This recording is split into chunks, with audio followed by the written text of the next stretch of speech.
Friends, welcome to Tech Bangla by Digisoft. বন্ধুরা, আজকের ভিডিওটি অন্যান্য ভিডিওর থেকে অনেক বেশি আকর্ষণীয় হতে চলেছে এবং মজাদারও বটে।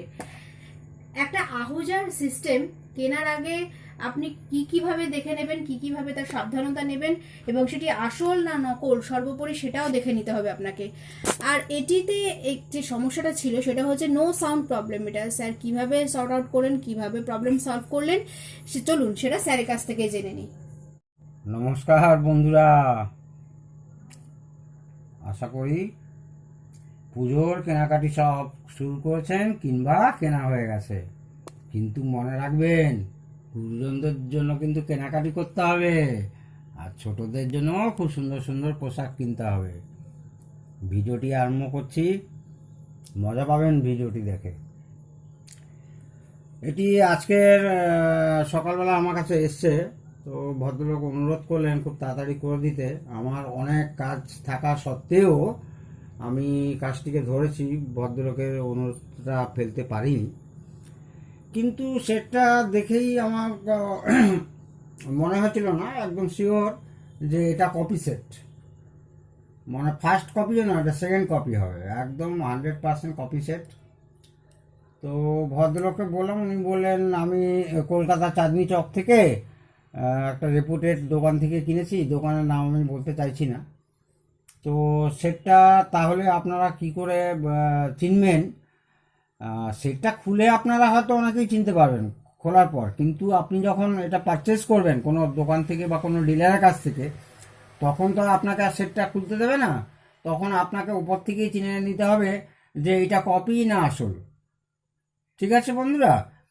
আর এটার প্রবলেম আমার কাছে আসলো এই জন্যই যে সেটটা ডেড প্রায়, মানে এলইডি রেড সিগন্যালটা জ্বলছে বাট টোটাল ডেড আছে, কোনো সাউন্ড আউটপুট নেই।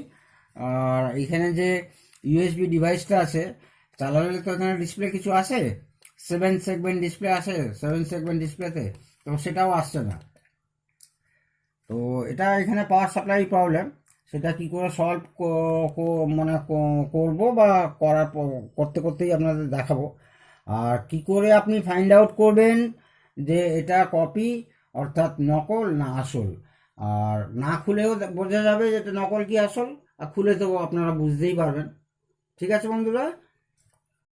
তো বন্ধুরা, এবার আমি সেটটার অ্যাকচুয়ালি এটা মেন ট্রান্সফরমার, এইখানে হচ্ছে আপনার ডায়োড একটা ভালো মানে খুব ভালো না, একটা 25 অ্যাম্পিয়ারের ডায়োড ইউজ করেছে।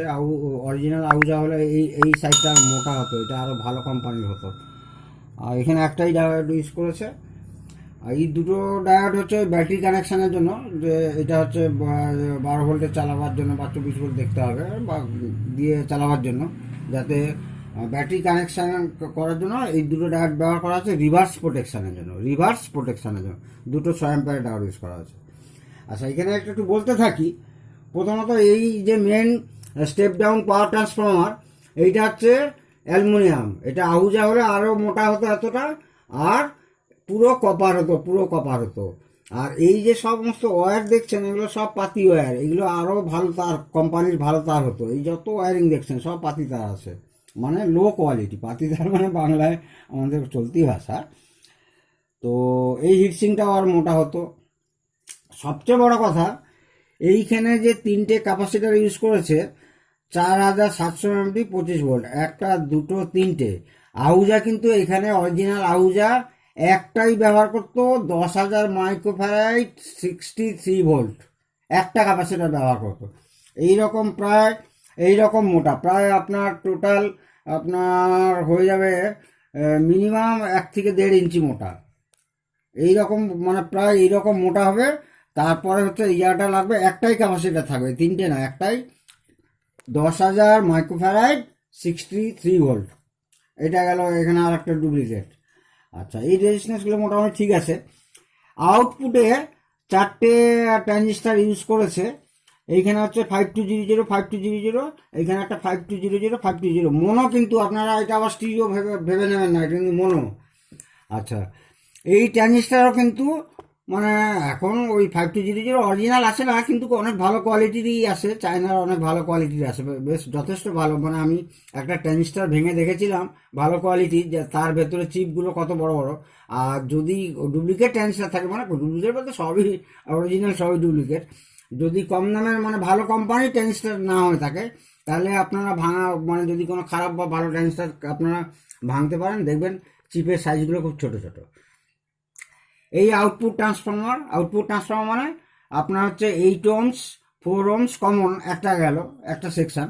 আর একটা ওই মাইক বা অর্থাৎ চোং বাজাবার জন্য অনেকে ভুল করে এইখানে হচ্ছে চোং দিয়ে দেয়। এই যে কমন দেখছেন না বন্ধুরা, এই যে কমন দেখছেন, তারপর 4 ohms 8 ohms, এইখানে শুধু স্পিকার ইউজ করবেন প্লিজ, স্পিকার বা উপার ব্যবহার করবেন, সাউফার তো মোটেও নয়। আর এইখানে ইউজ করবেন মাইক অর্থাৎ চোং। এই যে যদি খুব দূরে কানেকশন হয় রিমোটে, তাহলে আপনার হবে 100 ভোল্ট, আর যদি কাছাকাছি কানেকশন হয় তাহলে হবে 70 ভোল্ট। আর এটা হচ্ছে কমন, এটা পুরো আলাদা। অনেকে ভুল করে এইখানেও স্পিকার কানেকশন করে দেয়, তাহলে স্পিকারের কয়েল পুড়ে যাওয়ার কিন্তু চান্স থাকবে, বলে দিলাম। আচ্ছা, এই ট্রান্সফর্মারটা আউটপুট ট্রান্সফর্মার, এটা আরও মোটা হবে এবং এটা কপারের, টোটাল কপারের হবে, কিন্তু এটা অ্যালুমিনিয়ামের। ওকে, এটা গেল। এবার আমি আসছি এর কি ফল্ট হয়েছিল, কিভাবে সারাচ্ছি। দেখুন বন্ধুরা, এইটা হচ্ছে এই বোর্ডটা সম্পর্কে আমি বলছি।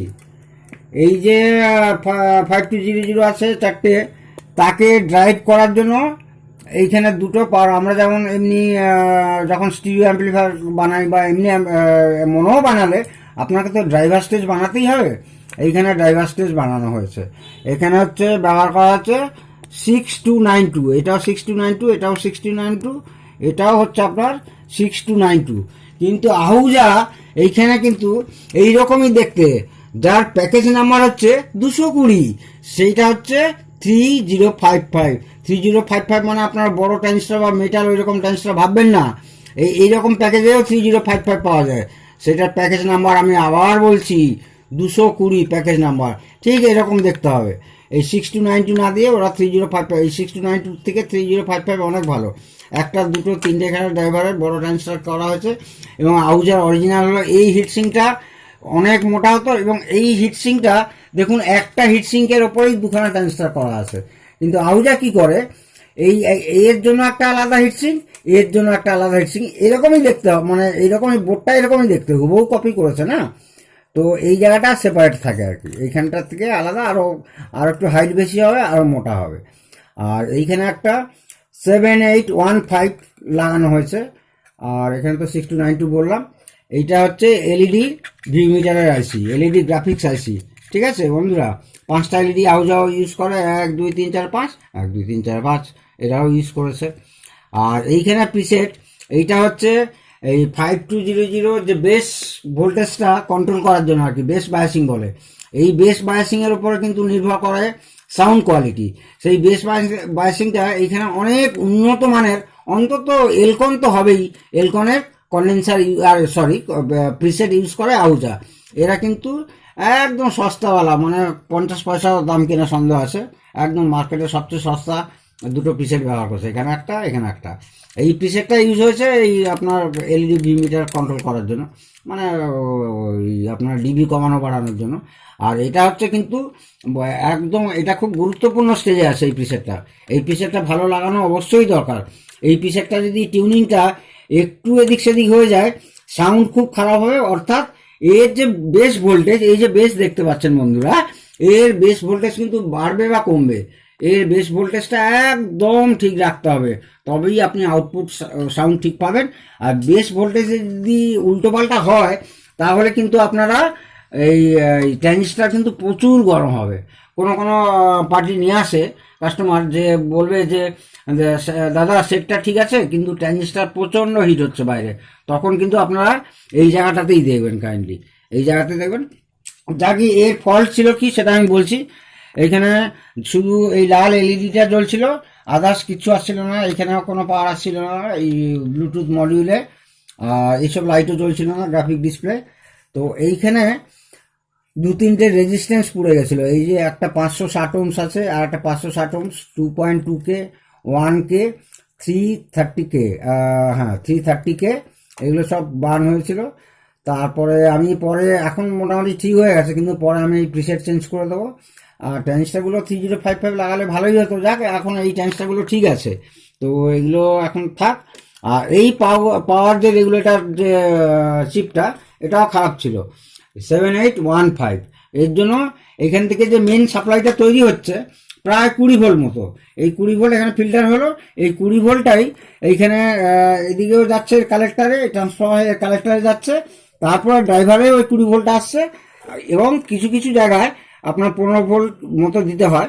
আউজা ওটা 17 ভোল্ট দেয়, যাকে এই জন্য এখানে হচ্ছে 7815 ইউজ করা হয়েছে, সেই 15 ভোল্টেজটা এখানে দেওয়া হয়েছে। এবং ওই 15 ভোল্টেজের পরে এইখানে আবার একটা 7805 ব্যবহার করেছে এই ইউএসবি কিটের জন্য। যাক এবার 7805 অন হলে তো এটা অন থাকতো, এখানে ডিসপ্লে আসতো, কিন্তু মেন এখানেই তো সাপ্লাই আসছিল না, রেজিস্ট্যান্সগুলো বার্ন হয়েছিল। তো ওকে, এই বোর্ডটা খুললে আপনারা দেখতে পাবেন মানে যে কিভাবে এটা তৈরি করেছে আর কোথায় পুড়েছে না পুড়েছে যদি দেখতে পান। আর রেজিস্ট্যান্স ভ্যালু যদি না বুঝতে পারেন, যে পুড়ে যাওয়ার পরে তো রেজিস্ট্যান্স ভ্যালু বোঝা সম্ভব না, তখন আমাকে বললে আমি বলে দেবো যে ওখানে কী টাইপের রেজিস্ট্যান্স, কত ওয়াট আর কি ভ্যালু থাকবে। তো সো গাইস, আমি এটা চালিয়ে আপনাদের দেখাচ্ছি। আর কি করে বুঝবেন, বাইরে থেকে কি করে বুঝবেন, এটা আমি একটু বলে দিই, তারপর চালিয়ে দেখাচ্ছি। বাইরে থেকে বুঝবেন কি করে আমি দেখাচ্ছি। বোঝার উপায়, প্রথমত দেখুন, একটু খুব ভালো করে খেয়াল করবেন বন্ধুরা, এই যে কানেক্টারগুলো দেখছেন, যে 12 ভোল্ট ডিসিতে ব্যাটারিতে চালাবার জন্য কানেক্টার, এগুলো অনেক ভালো হবে, মানে স্ক্রুগুলো এগুলো আরও মোটা হবে, এর থিকনেস আরও মোটা হবে। এইখানে দেখুন স্পিকার কানেকশান, মাইক, এটা আপনার সেই চোং কানেকশান, তো এখানে স্পিকার কানেকশান, এগুলোও অনেক মোটা হবে। আর মানে দেখলে বোঝা যাবে যে একটা হেলদি ব্যাপার আসবে। এই যে আর্থিং পয়েন্টটা রেখেছে, এটাও আরও মোটা হবে। আর সে কথা বাদ দিন, এইখানে পরিষ্কার লেখা থাকবে ম্যানুফ্যাকচারিং বাই আউজা কোম্পানি। তারপরে এইখানে একটা খুব ভালো লোগো থাকবে, অ্যালুমিনিয়াম পাতের উপর একটা ভালো লোগো থাকবে, সেটা আবার রিপিট করা থাকবে দুদিকে। এবং সেইখানে হচ্ছে সিরিয়াল নাম্বার থাকবে 1, 2 হচ্ছে লাস্ট, ওদের যারা টেকনিশিয়ান বলুন, ইঞ্জিনিয়ার বলুন, যারা আছেন, কার দ্বারা ওটা টেস্ট হয়েছে, কবে টেস্ট হয়েছে, একদম পাঞ্চ করা থাকবে, এই ডেট ফেট দিয়ে সিরিয়াল নাম্বার পাঞ্চ করা থাকবে, কোনো কাগজে লেখা না, একদম অ্যালুমিনিয়ামের একটা পাত থাকবে, তাতে ম্যানুফ্যাকচার বাই আহুজা, তারপরে হচ্ছে মেড ইন ইন্ডিয়া, তারপরে সিরিয়াল নাম্বার পুরো পাঞ্চ করা থাকবে, এবং যে ভদ্রলোক এটা লাস্ট কিউসি পাস করেছে তার সিগনেচার থাকবে। সিরিয়াল, এটা গেল বাইরে থেকে বোঝার উপায়, এইগুলো থাকবে না। আর এই কর্ডটা দেখুন, কর্ডটা দেখতে মোটা লাগছে, কিন্তু মোটেও এই মেন যে কর্ডটা মোটেও ভালো না, আহুজা এরকম কর্ড দেবেই না, এর ফিনিশিং আরও অনেক ভালো হবে, এত এরকম কর্ড হবেই না। এটা গেল। আর বাইরে থেকে, তাহলে বাইরে থেকে মেন চেনার উপায়, সিরিয়াল নাম্বার থাকবে, সেই সিরিয়াল নাম্বার আপনারা কিন্তু স্ক্যান করে দেখতে পারেন, এই সিরিয়াল নাম্বারে আহুজার কোনো প্রোডাকশন আছে কিনা, সেটা আপনারা পেয়ে যাবেন। যদি পেয়ে যান তাহলে অরিজিনাল, না পেলে ব্যাস। আর কখনোই ডুপ্লিকেট, এ তো মার্কেটে ধরা পড়ে যাবে। ডুপ্লিকেট দেখুন, সামনে আহুজা লিখেছে, ভেতরে ট্রান্সফর্মারতে দেখুন আহুজা লিখে দিয়েছে, মানে কাগজের স্টিকার, এই কাগজের স্টিকার দেখুন উঠে যাচ্ছে, এই যে উঠে যাচ্ছে, এখানে আউটপুট ট্রান্সফর্মারতেও লিখেছে আহুজা, উঠে যাবে। কিন্তু এটা হচ্ছে ভেতরের ব্যাপার, কিন্তু বাইরে থেকে চেনার উপায়গুলো বলে দিলাম। এবং বাইরে থেকে চেনার আরও উপায় আছে, সামনের ফিনিশিং আরও অনেক ভালো হবে। আর পেছনের তো একটাই বললাম, সামনের থেকে বাদ দিন, পেছনে ওই থাকবেই, ওদের স্টিকার থাকবে অ্যালুমিনিয়াম প্লেটের উপরে, বারবার বলছি। আর এই যে এখানে একটা ফিনিশিং দেখুন, এইখানে আহুজা হলে এইখানে যে সামনে মাইক বোর্ড আছে, মাইক কন্ট্রোলারের বোর্ড আছে, অর্থাৎ মাইক্রোফোনের, এই দেখুন এই যে খুলে আসছে, মাত্র 2টো স্ক্রু নাট দিয়ে এটা লাগানো। আহুজা হলে এইটা ভেতরে যেত, এইখানেও একটা স্ক্রু থাকতো, এখানেও একটা স্ক্রু থাকতো, এটা আমি খুলে আসতোই না। ঠিক আছে বন্ধুরা, এবার আমি টেস্ট করে দেখাচ্ছি। তো বন্ধুরা, আমি স্পিকার কানেকশন লাগালাম, সেটি রেডি হয়েছে। তো আমি এইটুকু শিওর হয়ে বলতে পারি, এরকম কপি মাল অর্থাৎ ডুপ্লিকেট আহুজা সম্পর্কে এরকম আর কোনো ভিডিও হয়েছে কি না আমার জানা নেই, থাকলে থাকতে পারে, তবে এইভাবে কেউ বলবে না, এইটুকু আমি শিওর বলতে পারি। যে আহুজা খুলে নকল কী করে চিনবেন, আসল কী করে চিনবেন, প্লাস কোনটা কিভাবে চিনতে হবে, পেছন দেখে কি করে আপনারা চিনবেন সেটটা না খুলে সাধারণ যারা কিনতে যাবেন আহুজা তাদের জন্য এই ভিডিওটি যথেষ্ট গুরুত্বপূর্ণ। আচ্ছা, যা গিয়ে একটু বাজিয়ে শোনাচ্ছি আপনাদেরকে। ইউএসবি ডিভাইসে পাওয়ার চলে এসছে, পাওয়ার ছিল না, বাজাই দেখি। আমি একটা ছোট্ট স্পিকার লাগিয়েছি জাস্ট আপনাদের দেখাবার জন্য।